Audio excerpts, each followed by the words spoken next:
अस्सलाम वालेकुम नाज़रीन, आप देख रहे हैं कि ये मेन पुल है जो कि कराची और बलूचिस्तान को मिलाती है।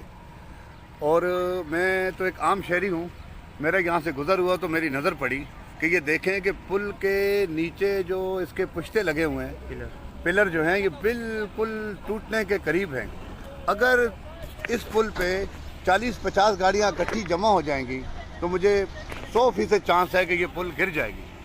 और जब पुल गिर जाती है तो फिर हम देखते हैं कि जी सब इदारे पहुंच जाते हैं, एडी साहब भी आ जाते हैं, तो हुकूमती इदारे भी आ जाते हैं।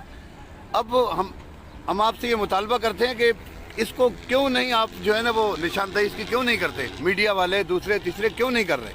क्या हमें किसी साने का इंतज़ार है? उसके बाद ही जो है ना ये काम करना होता है। तो आप खुदारा हकाम बाला से मैं गुजारिश करता हूँ कि आप इस मसले को सीरियस लें और इसको देखें आके कि ये पुल जो है ना बिल्कुल गिरने के करीब है। खुदारा ऐसा ना हो कि 50-60 कीमती जाने ज़ाया और फिर आके ये काम हो तो फिर कुछ मुनासिब नहीं होता। मैं मीडिया मालकान और दूसरे जो भी हमारे एंकर परसाना जो इदारे हैं उनसे गुजारिश करता हूँ कि आप मेहरबानी करें और आके इसको देखें।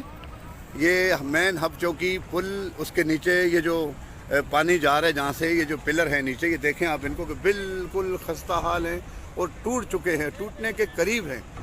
मेरी तमाम हकाम से गुजारिश है कि बराए मेहरबानी इसको फ़ौरन फिलफौर इस पे काम किया जाए।